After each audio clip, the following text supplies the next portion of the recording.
చెట్రా ఆడు రాలేదా? రాడని చెప్పా కదా. వచ్చేవాడైతే 1 గంట దాటిస్తాడా? నా మాటిని ఆ కోడిగురు నాకు ఇచ్చేరాదు. నా మాటిని ఆ ఆట పొలం నాకు సర్దే రాదు. వచ్చేసి పట్టాలి చచ్చిన వాళ్ళారా. ఆడు తినని కూడిని ఈ ఆళ్ళ ఇంట్లో ఎవరు ముద్ద గుట్టుకోవడానికి లేదు.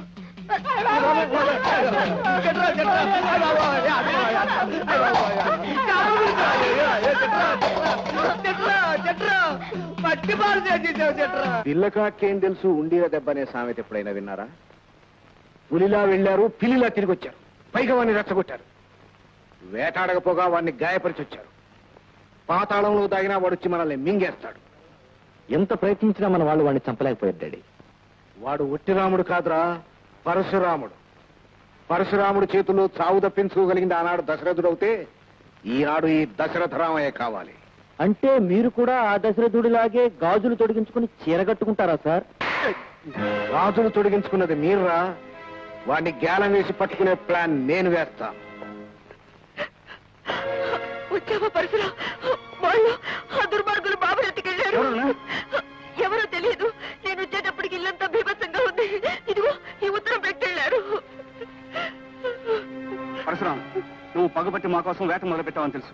నువ్వు నీ ప్రయత్నం అనుకుని వెంటనే ఈ ఊరు వెళ్ళిపోవాలి. లేకపోతే శాంత కొడుకు బ్రతకడు. రోజుకొక అవయం చొప్పున వాడిని ముక్కలు ముక్కలు చేసి నీకు బహుమానంగా పంపుతాం. నువ్వు బాధపడిపోతున్నా. బాబు ఎక్కడ నేను తీసుకొస్తాను. వెతికి పట్టుకు రావడానికి వాడు తప్పిపోలేదు పరశురాం. బలవంతంగా ఎత్తుకుపోయారు. వాళ్లకు నాకు మధ్య జరుగుతున్న పోరాటంలో బాబును పావులా ఉపయోగిస్తే నేను సహించను. వాడికి ఏమైనా జరిగితే మారణ హోమం చేస్తాను. నమస్కారం సార్.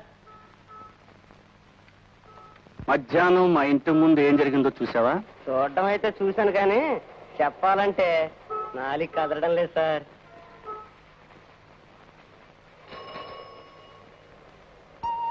ఇప్పుడు మధ్యాహ్నం కారు వచ్చి మీ ఇంటి ముందు ఆగింది సార్. తర్వాత తర్వాత తర్వాత ఆ కారులో నుంచి లావుగా ఎత్తుగా ఉన్న ఒక మనిషి దిగి సరాసరి మీ ఇంట్లోకి వెళ్ళాడు సార్. ఒక కుర్రోడితో తిరిగి వచ్చి ఆ కారు ఎక్కేశాడు సార్. ఎక్కగానే ఆ కారు వెళ్ళిపోయింది సార్. కారు నెంబర్ ఎంత?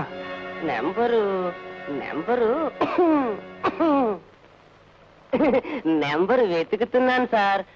మెదడులో చాలా ఆర్లు ఉంటాయి కదా సార్. అది ఏ ఆర్లో ఇరుక్కుందో. 50 రూపాయల నోటు చూపించినా రావేమిటే? రావే. 100 చెప్పులు అతికేసుకున్నా దొరకని డబ్బే. రావే రావే రావే. వచ్చేసింది సార్. ADR 320. మీరేం అనుమానపడాల్సిన అవసరం లేదు సార్. సరికొత్త పెళ్లి కూతురు గుణానైనా అనుమానించవచ్చు కానీ ఈ కొత్త గారిని అనుమానించాల్సిన పనియే లేదు. చూసుకోవాలి కదా. చూడటంలో తప్పేముంది సార్. కట్టుకుపోయే ఆడపిల్లల్ని పెళ్లి చూపుల పేరుతో శల్యపరీక్ష చేసి చూస్తున్నప్పుడు కొనబోయే ఈ కొత్త గారిని చూడటంలో తప్పేముంది సార్. టెస్ట్ కోసం తోలి చూడొచ్చా? అదేమిటి సార్ అనుమానం దేనికి? ఇప్పుడు చెప్పండి. ప్రతిసారి మీ కారును ఆడపిల్లలతో పోల్చి చెప్తున్నారు కదా. కొన్నాళ్లు కాపురం చేసి పెళ్లి చేసుకుంటారంటే ఒప్పుకోరుగా. అందుకే తోలి చూడొచ్చా లేదా అని అడుగుతున్నాను. అది పాతకాలం. ఎక్కండి, తొక్కండి. మీరు కూర్చోండి. భయమా?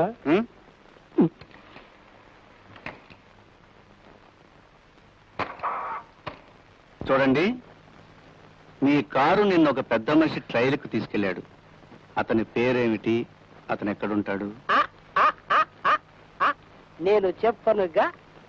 ఆయన అందరూ అడ్రస్లు కనుక్కుంటామా? అతని అడ్రస్ మీకు తెలుసు. చెప్పండి. ఇంపాసిబుల్. మీరు వచ్చిన పని కానివ్వండి.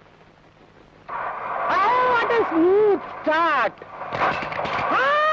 ఎటో ఎటో తేలిపోతోంది.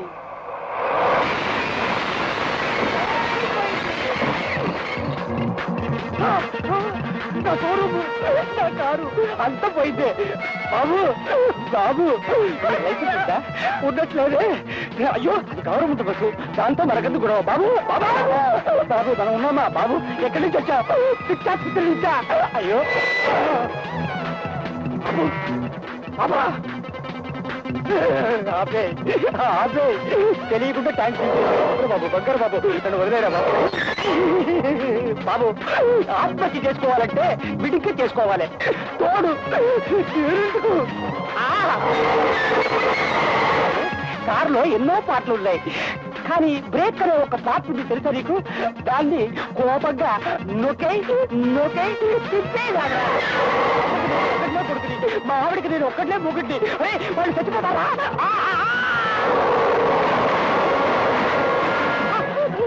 నా కొత్త పెళ్లి కూతురు టాపు లేచిపోయింది టాపు లేచిపోయింది దాని డబ్బు ఇది రోడ్డు కదరా వద్దు నేను దిగిపోతాను అయ్యో డోర్ లేపోయా నా కొత్త పెళ్లి కూతురు రక్కేరిగిపోయిందిరా అయ్యో అరే కొత్త రోడ్డు పట్టేశాం ఇప్పుడైనా వదిలేరా नंबर वो तो है सब दिन और एक दिन बरको दे दी थी ये और ऊपर जा दिया बंदर चप्पी लाभ ले लो और एक ब्रिज ला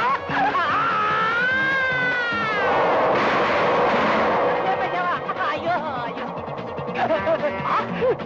लारी कारू लारी लारी कारू कुटे कुटे तेरे को तारू जरू बाप का गंदी चूड़ा रे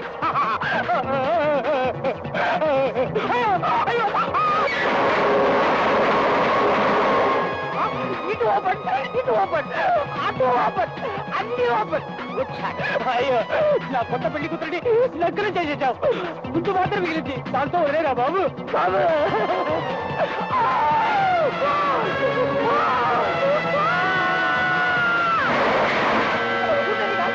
అది పోయిందా చూసావుగా నీ కారు పార్టులు ఒక్కొక్కటి ఎలా ఊడాయో వాడి అడ్రస్ చెప్పకపోతే ఇప్పుడు నీ పార్టులు కూడా చెప్పేస్తాను చలపతి 113 రామకృష్ణాపురం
బతికిస్తాను.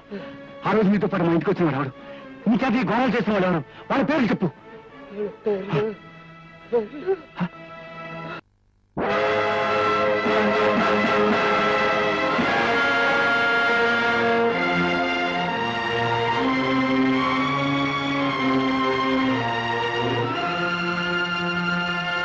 బాబు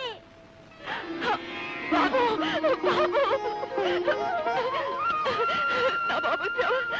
నా బాబు నా బాబే. You are under arrest. ఎందుకు? చలపతిని హత్య చేసినందుకు. హత్య? చలపతిన? నేను హత్య చేశానని మీకెవరు చెప్పారు? సాక్షాత్. ఓహో, నేను స్మగ్లింగ్ కేసులో లారీని పట్టుకున్నప్పుడు మీకు సాక్ష్యాలు దొరకలేదు. శ్రీకాంత్ ప్రాణాలు, రేఖ మాన ప్రాణాలు దోచుకున్నప్పుడు మీకు సాక్ష్యాలు దొరకలేదు. అసలు హంతకుడు ఎవరో ఇన్ని సంవత్సరాలు గడిచినా ఆచూకే దొరకలేదు. కానీ నేను చలపతిని చంపినట్టు మాత్రం సాక్ష్యాలు దొరికాయి. వా వా వా. No more arguments. నువ్వేమైనా చెప్పదలుచుకుంటే వచ్చి కోర్టులో చెప్తాను. Okay, arrest him. బాబాయ్ బాబాయ్ బాబాయ్ బాబు అమ్మా, బాబాయ్ వెళ్ళిపోతున్నాడమ్మా. మీ భార్య చావుకు చలపతే కారణం ఉద్దేశంతో కోర్టు ఇవ్వలేని తీర్పును మీరే ఇవ్వాలన్న ఆలోచనతో పథకాన్ని సిద్ధం చేసుకుని చలపతిని దారుణంగా హత్య చేశారు. ఇదంతా మీరు ఊహించుకుంటున్నారు. ఇది ఊహ కాదు, వాస్తవం. అని మీకెలా తెలుసు? మీ కేసు పూర్వాపరాలు మిమ్మల్ని అరెస్ట్ చేసిన సిఐ రఘునాథ్ వాంగ్మూలం. ఈ రఘునాథ్ నాకు మంచి స్నేహితుడు. స్నేహితుడు ప్రాణాలు ఇస్తారంటారు. కానీ ఈ స్నేహితుడు నా ప్రాణాలు తీయాలని ఎందుకు చూస్తున్నాడో నాకు అర్థం కావటం లేదు. ఎందుకంటే నేను సిన్సియర్ పోలీస్ ఆఫీసర్ని గనక. నేరం చేసిన మనిషి స్నేహితుడైనా సరే వదిలిపెట్టే మనస్తత్వం నాకు లేదు గనక. కాదు, తప్పు చేయకపోయినా స్నేహితుడిని కూడా శిక్షకు గురి చేసిన పోలీస్ ఆఫీసర్ అన్న ఘనత పొందడానికి, ఇంకా వీలైతే వీరచక్ర బిరుదు సంపాదించడానికి. నో మిస్టర్ జస్టిస్, అతను చలపతిని పథకం ప్రకారమే హత్య చేశాడు. నేను ఎఫ్ఐఆర్ లో సబ్మిట్ చేసినట్టుగా బూట్ పాలిష్ కుర్రాడు, కారు షోరూమ్ యజమాని పరశురామ్ తమ వద్దకు వచ్చి చలపతిని గురించి వాకప్ చేశాడని చెప్పారు. కనుక చలపతిని గురించి పూర్తి వివరాలన్నీ సేకరించిన పరశురామ్ సమయం చూసి అతన్ని హత్య చేశాడని, అందుకు శిక్షార్హుడని నేను నమ్ముతున్నాను. లేదు, చలపతి చనిపోయిన సమయానికి నేను ఇంట్లోనే ఉన్నాను. అందుకు సాక్ష్యం నేను ఎవరమ్మా మీరు? చనిపోయిన ఫారెస్ట్ ఆఫీసర్ శ్రీకాంత్ భార్యను. మీరేమైనా చెప్పాలనుకుంటే సాక్షి బోన్లోకి వచ్చి చెప్పండి.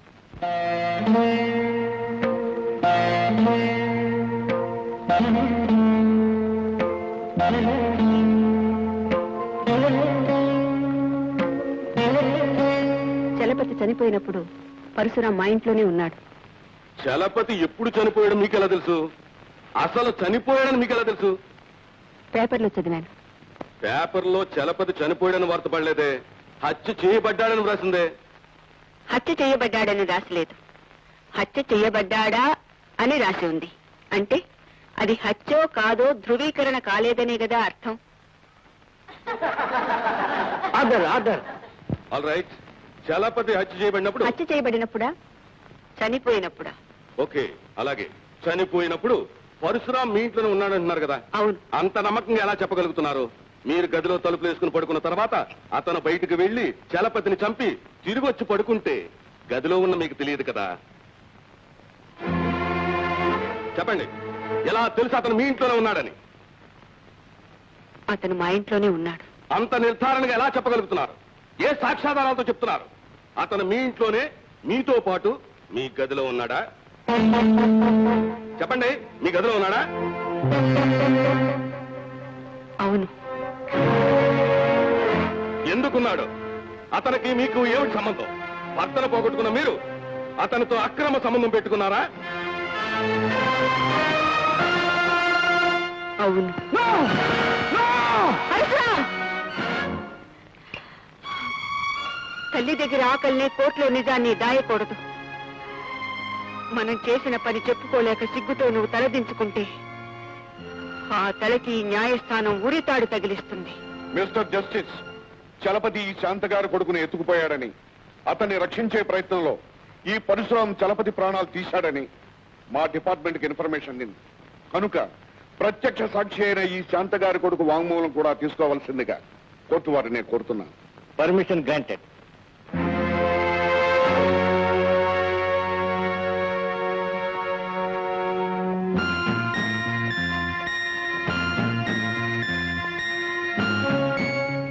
ఈ భగవద్గీత మీద చెయ్యి పెట్టి నేను చెప్పినట్టు చెప్పు బాబు.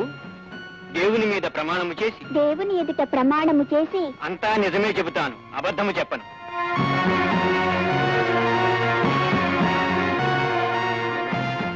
అంతా నిజమే చెప్తాను, అబద్ధం చెప్పను. బాబు, పరశురాం ఎక్కడుంటాడు? మా ఇంట్లోనే ఉంటాడు. సోమవారం నాడు నిన్నెవరైనా ఎత్తుకుపోయారా? చెప్పు బాబు. లేదు. బాబు, సోమవారం నాడు పరశురాం ఎక్కడున్నాడు? చెప్పు బాబు. మా అమ్మ బాబాయి గదిలో తలుపులేసుకొని పడుకున్నారు.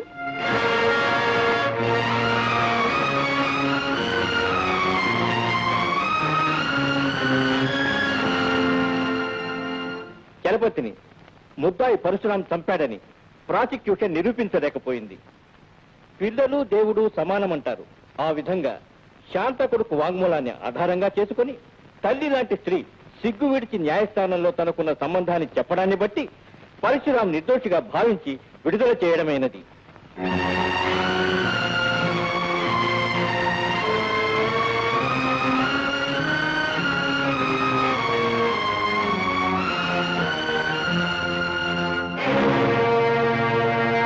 తప్పించుకున్నావు కదా? నిర్దోషులు శిక్షింపబడుతూ దోషులు తప్పించుకుని పెద్ద మనుషులుగా చాలామణి అవుతున్న ఈ రోజుల్లో తప్పించుకున్నాను, విడుదలయ్యాను నీకే తెలియాలి. సారీ, నీకే తెలియాలి. యూనిఫామ్ లో ఉన్నారు కదూ. చలపతి నువ్వు చంపావు అనే ఇంతకు ముందు నాకు సంకెళ్ళు వేశావు. సంఖ్యలు విప్పుకున్నావు. తప్పు నేను కాదు, న్యాయస్థానం విప్పింది. న్యాయం కళ్ళు కప్పావు. నిజం చూస్తుందన్న భయంతోనే కదా ఏనాడు ధర్మదేవత కళ్లకు గంతలు కట్టారు. అందుకే నీలాంటి వాళ్ళు చట్టంతో ఆటలాడుకోగలుగుతున్నారు. ఒక నీచమైన అపనింద నెత్తిన వేసుకుని ఆ మహాపతివ్రత ఈ రోజు నిన్ను కాపాడుండొచ్చు, కానీ రేపు నువ్వు దొరకపోవు. మిస్టర్ రఘునాథ్, ఒకప్పుడు నేను న్యాయాన్ని నమ్మాను, ధర్మాన్ని ప్రేమించాను. కానీ ఇప్పుడు ఒక కొత్త న్యాయాన్ని, ఒక కొత్త ధర్మాన్ని నమ్ముకున్నాను. వాటితోనే నా భవిష్యత్తును తీర్చిదిద్దుకుంటాను. నీకు భవిష్యత్తే లేదు, ఉన్నది జైలు గోడల మధ్యనే అని నేను నీ జాతకం చెప్తున్నాను. నేను కొత్తగా నమ్మిన ధర్మమే నా శత్రువుల ఆయుష్ను